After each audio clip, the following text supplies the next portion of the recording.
ఉత్తర Korea అధ్యక్షుడు Kim Jong ఉన్తో ఉన్న ప్రత్యేక స్నేహం కోసం అమెరికా అధ్యక్షుడు ట్రంప్ సంచలన అడుగు వేశారు. దక్షిణ కొరియాతో కలిసి అమెరికా నిర్వహించాల్సిన సంయుక్త సైనిక విన్యాసాలను భారీగా కుదించాలని తన యుద్ధ కార్యదర్శి పీట్ హెగ్సెత్ను ఆదేశించారు. ఆగస్టు 17 నుంచి 27 వరకు 10 రోజుల పాటు ఉల్చి ఫ్రీడమ్ షీల్డ్ పేరిట ఈ డ్రోన్, సైబర్, జీపీఎస్ విరుద్ధ విన్యాసాలు జరగాల్సి ఉంది. అయితే చివరి నిమిషంలో ఈ విన్యాసాలను రద్దు చేయడం సాధ్యం కాదు కాబట్టి వాటి పరిమాణాన్ని, విస్తృతిని గణనీయంగా తగ్గించాలని స్పష్టం చేశారు. తన social media platform truth social వేదికగా ట్రంప్ ఈ విషయాన్ని వెల్లడిస్తూ అసంతృప్తి వ్యక్తం చేశారు. దక్షిణ కొరియాతో కలిసి భారీ సైనిక విన్యాసాలు నిర్వహించడానికి గతంలో అమెరికా అంగీకరించడం తమకు ఏమాత్రం నచ్చలేదని పేర్కొన్నారు. ఈ డ్రిల్స్ వల్ల కోట్ల కొద్దీ డాలర్ల ప్రజాధనం బూడిదలో పోసిన పన్నీరవుతోందని మండిపడ్డారు.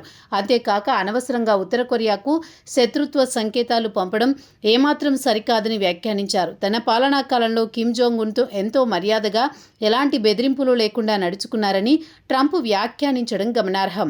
ఇదిలా ఉంటే దక్షిణ కొరియా అధ్యక్షుడు లీ జే మైంగ్తో ఇటీవల జరిగిన సంభాషణను కూడా ట్రంప్ ఈ సందర్భంగా ప్రస్తావించారు.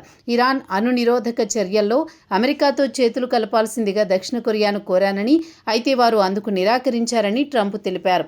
మరోవైపు ఈ విన్యాసాల వల్ల కొరియా ద్వీపకల్పంలో తీవ్ర ఉద్రిక్తతలు పెరుగుతాయని, ఇది పక్కా రెచ్చగొట్టే చర్య అని ఉత్తర కొరియా ఇప్పటికే విరుచుకుపడింది.